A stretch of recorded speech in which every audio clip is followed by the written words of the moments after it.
En manchette ce soir, un plan d'action pour l'itinérance à Rouyn-Noranda. Le centre de jour déménage du centre-ville. On espère, c'est sûr, avoir une cohabitation plus sereine. Là. Ça, c'est certain, c'est notre plus grand souhait. Là. Cri du cœur à Malartic pour le maintien de la caisse des jardins. Et interdiction des feux à ciel ouvert dans certains secteurs.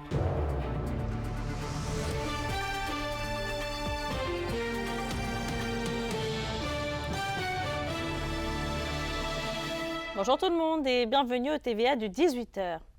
Le refuge de jour pour personnes itinérantes déménagera prochainement à l'extérieur du centre-ville de Rouyn-Noranda. Et Kémilia, c'est d'ailleurs ce qui a été annoncé en marge d'un plan d'action estival. Oui, Mélissa, la Maison du Soleil Levant fait présentement des démarches pour relocaliser le centre, ce qui devrait être fait à l'automne prochain.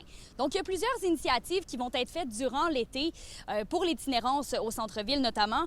Pour ce qui est du refuge de nuit, il va rester là où il est présentement dans le centre-ville, mais ses horaires seront modifiés. Donc, il sera ouvert entre 21h et 9h le matin. Et tout ça pour éviter qu'il y ait du flânage ou en tout cas de l'achalandage tout près de la bâtisse. Ensuite, il y aura aussi l'instauration du projet tapage, ce qui va permettre aux itinérants de pouvoir travailler et d'être payés à la journée même. Donc, ils vont pouvoir faire, par exemple, du nettoyage de rue ou d'espaces publics. Et Mélissa, il y a aussi un bon nombre d'employés qui vont être formés pour être en mesure de mieux comprendre la réalité des itinérants. Donc là-dessus, je vous laisse écouter la responsable des services communautaires et de proximité de la ville de Rouyn-Noranda. C'est près de 200 employés à la ville de Rouyn-Noranda qui ont été sensibilisés sur le phénomène de l'itinérance parce que, soit comme citoyens, mais encore dans le cadre de leur travail, ces gens-là seront confrontés cet été, évidemment, à ces situations-là et on veut que les gens puissent intervenir de façon correcte pour une cohabitation harmonieuse. Et Kémilia, le 6 de l'Abitibi-Témiscamingue souhaite aussi agir directement sur le terrain, mais auprès des usagers. Oui, tout au long de l'été, il y aura des professionnels de la santé qui vont se déplacer à travers la ville avec des cliniques mobiles de psychiatrie pour aller chercher les itinérants là où ils sont. Donc, avec toutes ces initiatives-là, la Maison du Soleil Levant est convaincue que ça pourra réduire les tensions sociales. Je vous laisse écouter la directrice de l'organisme. C'est vraiment important pour nous de dire, bon, on vous a entendu, on a réfléchi, puis maintenant, bien, on a mis des actions en place, puis on va les déployer. Il y a des commerçants qui avaient très peur, fait qu'ils ont été beaucoup en réaction au départ, puis tu sais, on a refait un petit tour là aussi au centre-ville, puis il y en a qui nous disent, ah, bien finalement, tu sais, c'est pas si pire, mais tu sais, c'est sûr qu'il reste des gens qui sont mécontents encore aujourd'hui, mais on espère, c'est sûr, avoir une cohabitation plus sereine, là, ça c'est certain. Donc, Mélissa, pour le moment, c'est un plan estival, mais le but, c'est vraiment de le développer à longueur d'année. Merci, Kémilia. Au plaisir. Du côté de Malartic, Desjardins compte toujours fermer son centre de service dans 3 semaines, et ce, malgré une rencontre entre la ville et des représentants de la Caisse la semaine dernière. Mais la localité ne baisse pas les bras pour autant, comme nous l'explique Félix Blaquière. Lors d'une rencontre la semaine dernière, Malartic a proposé à Desjardins une réduction des heures d'ouverture afin de conserver le point de service de la Caisse au-delà de la date butoir. La Ville propose aussi un moratoire sur la dite fermeture jusqu'au 1er janvier 2025. En attendant, Martin Ferron continue de déplorer la décision de la Caisse. On veut nous rassurer en nous disant dans cette rencontre-là qu'on va continuer à s'impliquer. Ça, c'est un volet de Desjardins. Le service aux membres, c'est l'autre qui est le prioritaire, tant qu'à moi, tant qu'à nous, ici. On voit les ristournes, on redonne des sous à la communauté. C'est peut-être temps de revoir tout ça aussi, en pourcentage, peut-être, pour certains, garder des centres de services ouverts. Une pétition initiée par la Société de développement économique de Malartic circule toujours afin de faire pression pour éviter la fermeture du centre. Je pense qu'il y a de 300 à 400 signatures présentement sur la pétition en ligne. Et pour la pétition papier, là, je ne serais pas étonnée qu'on soit à 200 aussi, 250 signatures. Les Malarticois rencontrés aujourd'hui déplorent la fermeture de leur point de service. Pour tout le monde de Malartic, Rivière-Évo, Cadillac, tous les environs, puis ils aimeraient tous que ça reste ouvert. Je comprends leur point de vue, mais nous autres, bien, on s'arrange avec ce qu'on a. On a perdu la Banque canadienne nationale. On a perdu la Banque TD, de Toronto Dominion. Maintenant, on perd la dernière, qui était la Caisse populaire. La situation que vit présentement Malartic est la copie carbone de ce qu'a vécu la municipalité de Berthier-sur-Mer l'an dernier. La localité de Chaudière-Appalaches avait récolté autour de 850 signatures afin de freiner la fermeture de leur caisse des jardins. L'institution financière a toutefois gagné le combat. C'est le même combat, c'est David contre Goliath. C'est vraiment de se battre. On est des petites municipalités. Quand tu es rendu obligé de te déplacer à 15, 20, 30, même dans certains cas 50 km pour aller renouveler ton hypothèque. D'ici à la fermeture du centre de service fixé au 21 juin, la ville de Malartic invite les gens à se rendre sur le site web de la Caisse de l'Est de l'Abitibi afin de faire entendre leur mécontentement. Félix Blaquière, RNC Nouvelles, Malartic. Les feux à ciel ouvert sont depuis aujourd'hui interdits dans plusieurs secteurs de la région. C'est donc les MRC d'Abitibi-Ouest, de la Vallée de l'Or et la ville de Rouyn-Noranda qui sont contraintes à limiter les feux à ciel ouvert en nature. La directive a été émise par le ministère des Ressources naturelles et des Forêts en collaboration avec la Sopfeu. Et ça, c'est en raison des températures chaudes des derniers jours. À noter quand même que l'indice d'incendie est considéré comme extrême dans tout le nord de la région et devrait même le rester au moins pour les 2 jours prochains. Dans les faits divers, la Sûreté du Québec réitère sa demande d'aide du public pour retrouver Queen Maïgane Pukachiche, 15 ans, de Rouyn-Noranda. Elle a été vue pour la dernière fois le 25 mai vers 19h30 dans la communauté de Lac-Simon. Queen Maïgane Pukachiche mesure 5 pieds 3 pouces, pèse environ 105 livres, a les cheveux noirs et les yeux bruns. Donc évidemment, si vous l'apercevez ou si vous avez des informations, contactez le 911 directement. Dans un autre dossier maintenant, on le sait, la saison 2023 avait été difficile pour les agriculteurs de l'Abitibi-Témiscamingue qui avaient été confrontés à plusieurs problèmes, notamment la sécheresse. Mais avec l'entente de principe conclue hier avec le gouvernement du Québec, l'UPR régional voit la lumière au bout du tunnel. Alexis Dumont. Mais le monde, ils veulent du changement. Parce que présentement, on ne se le cachera pas, ça va pas bien. Les manifestations un peu partout dans la province des agriculteurs auront finalement porté leurs fruits. Le premier ministre hier a mentionné qu'il nous avait écoutés, qu'il nous avait entendus par rapport à cette crise agricole-là que l'on vit présentement. En Abitibi-Témiscamingue, des sommes d'argent supplémentaires seront octroyées aux producteurs affectés l'an dernier par la sécheresse. L'assurance foin, les gens étaient beaucoup en demande là-dessus. C'est que ça, oui, il y a des choses, quand je parlais des problématiques 2023, il y a des choses qui vont arriver pour répondre, entre autres, aux demandes des producteurs dans la région. Il faut voir l'agriculture pas comme une dépense, mais comme un investissement. Puis quand on investit là-dedans, on investit dans le garde-manger des Québécois et Québécois. À la fin du mois d'avril, plusieurs centaines d'agriculteurs avaient pris d'assaut les rues de Rouyn-Noranda, comme dans plusieurs autres villes du Québec. Les efforts déployés dans les dernières semaines auront permis d'envoyer un message clair au gouvernement Legault, selon Pascal Roux. Nos efforts depuis de longue date, je pense que ça a porté fruit, puis toutes les régions ont travaillé dans ce sens-là. On a un paquet de mesures que le gouvernement veut mettre en place, je pense, qu'il nous a écoutés. Fait que nos efforts, puis tous les producteurs, ça n'a pas été vain. Pour l'UPR régional, l'entente de principe conclue est certes un pas dans la bonne direction pour le monde de l'agriculture, mais il reste encore certaines étapes avant de pouvoir crier victoire. La semaine prochaine, c'est sûr que quand toutes les attentes ou que les ententes vont être passées vers le Conseil des ministres, fait que là, on va pouvoir le divulguer au niveau de nos membres, de quelle façon que l'aide va arriver sur le terrain. Les détails des pourparlers seront dévoilés une fois la rencontre du Conseil des ministres terminée, rencontre qui se déroulera la semaine prochaine. Alexis Dumont pour RNC Nouvelles.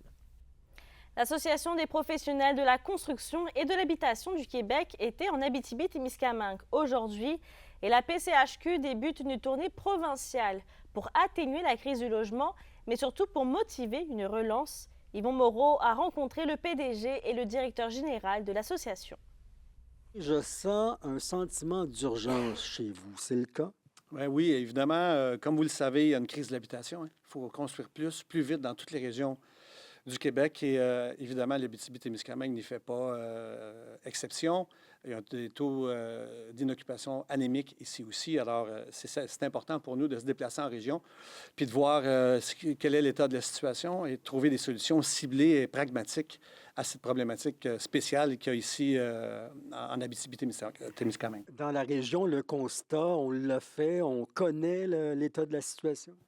Oui, absolument. Depuis plusieurs années, on constate que Le taux d'inoccupation de logement est très, très, très bas, un des plus bas au Québec. Puis ça entraîne une problématique pour le développement économique de l'Abitibi-Témiscamingue parce qu'on veut recruter des infirmières, des gens de l'extérieur pour combler pénurie de main-d'œuvre. Mais s'ils n'ont pas de logement, si on n'a nulle part où les loger, bien, on ne pourra pas recruter cette main-d'œuvre-là. Donc, l'habitation doit être une priorité. Puis nous, c'est pour ça qu'on rencontre nos entrepreneurs, on rencontre aussi les municipalités de la région pour trouver des solutions pour être en mesure d'accélérer la construction de logements. On n'a qu'à penser ici là, avec la création de la zone tampon. Donc, il faut carrément construire un nouveau quartier. Donc, il faut que les entrepreneurs aient les outils pour d'être capables de construire plus rapidement. Puis c'est pour ça qu'on est ici. Et le nerf de la guerre, c'est toujours l'argent. Hein? Et donc, si on veut construire des logements, c'est merveilleux, mais on fait face à des prix exorbitants des matériaux, ce qui nous conduit à des maisons et des logements qui coûtent trop cher. On n'a pas les moyens d'aller y habiter. C'est certain que les conditions de marché actuelles ne sont pas favorables. Hein. La lutte à l'inflation crée cette pression-là à la hausse des coûts de construction.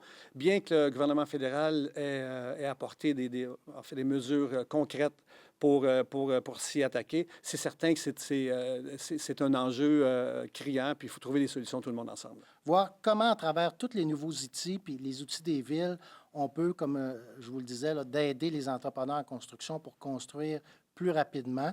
L'industrie de la construction vit aussi une pénurie de main-d'œuvre, donc ça aussi, là, il faut être stratégique dans nos choix.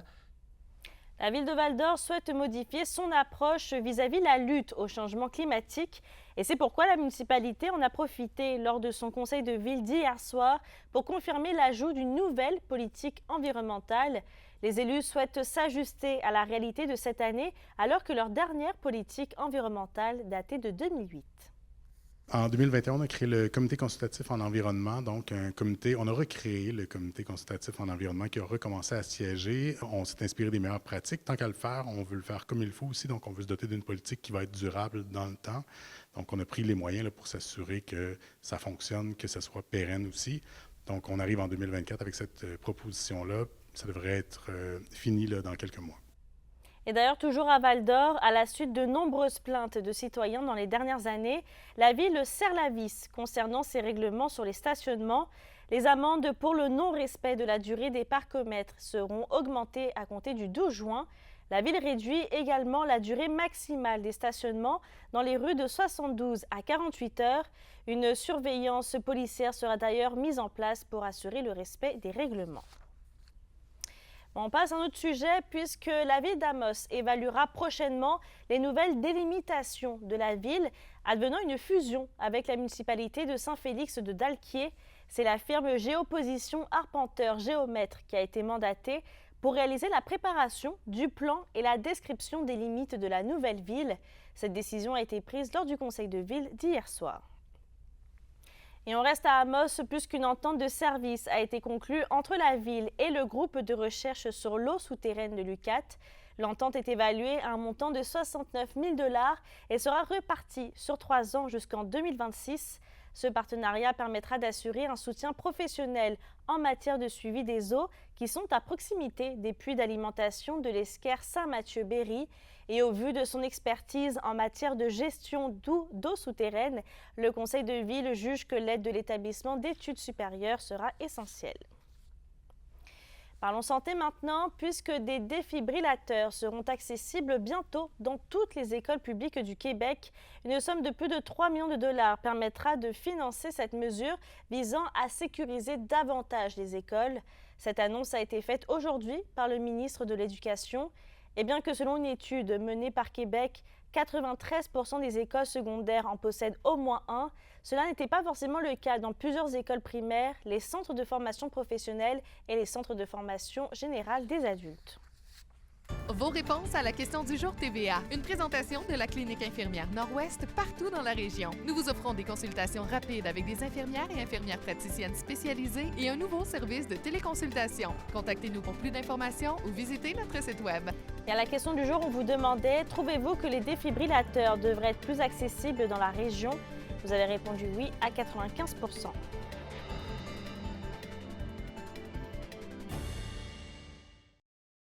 L'indice boursier minier au TVA Nouvelle 18h est une présentation de GFM Groupe Financier. Dirigeants d'entreprises et particuliers, fiez-vous aux experts de GFM pour vos placements, assurances de personnes et assurances collectives. Car pour vous, ils vont au-delà de la finance.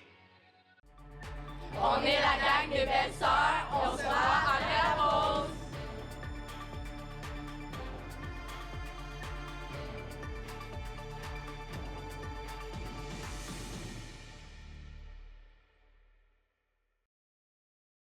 Les SADC de l'Abitibi-Témiscamingue et du nord du Québec vous présentent la bonne nouvelle économique TVA. Le 25 mai avait lieu le souper homard organisé par le club Kiwanis de Chibougamau. Une quinzaine de bénévoles ont préparé et servi 574 soupers, soit 2000 livres de homard. L'événement a permis d'amasser plus de 45 000 $ qui serviront à poursuivre les activités tout au long de l'année et aider les jeunes en difficulté de la région du nord du Québec. Les SADC, partenaires de l'économie de la région.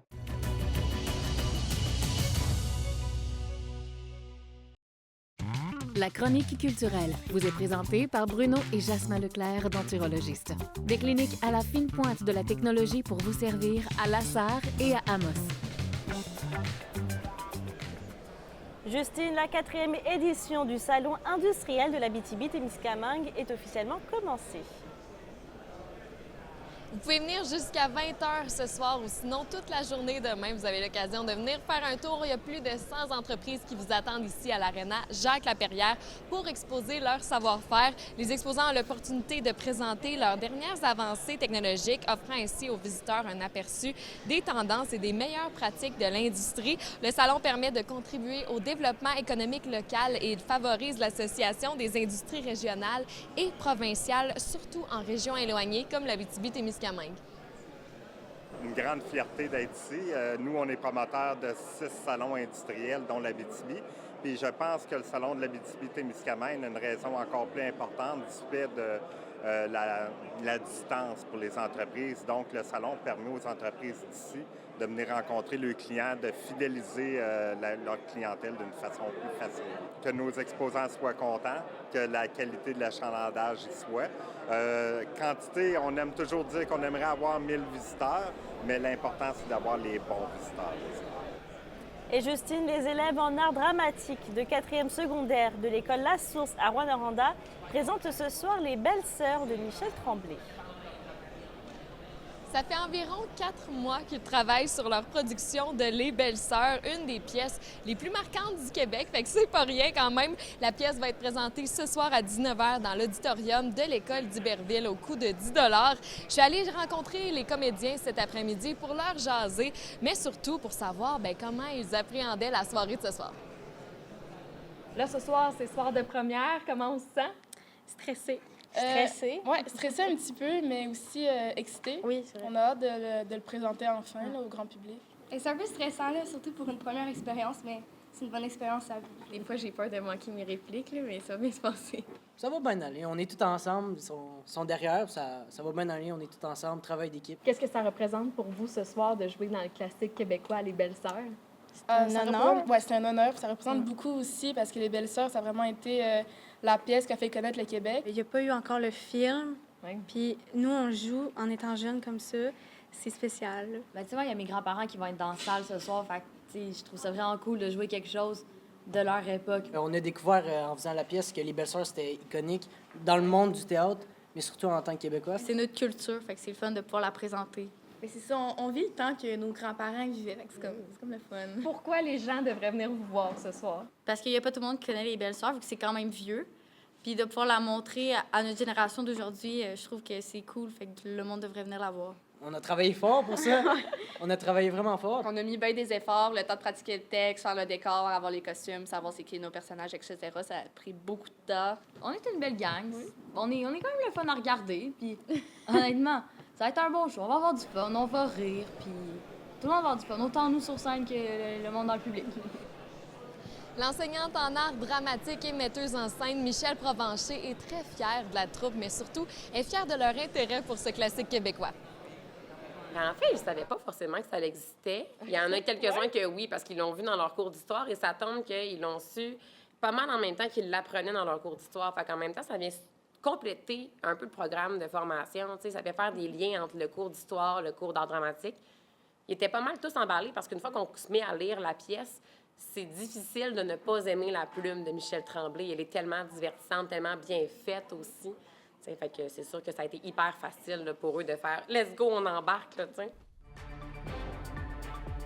Le mercure est assez élevé en ce moment et d'ailleurs, il pourrait même dépasser les 30 degrés demain dans la région. On vous dit tous les détails dans un instant.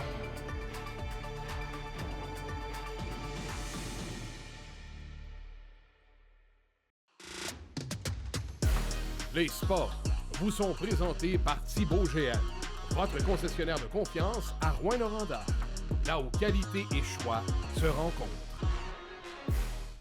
Le comité organisateur du Tour de l'Abitibi, Glencore, invite les marchands du centre-ville de Val-d'Or à propager l'esprit de l'événement sportif dans la communauté.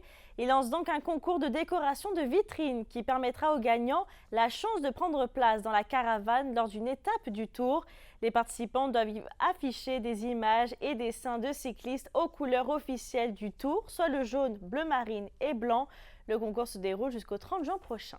La météo, une présentation de Nicoloto de la Sarre, la capitale du pick-up. Vous y trouverez toujours le meilleur choix, toujours le meilleur prix. Et à la météo Justine, une journée chaude et humide nous attend demain.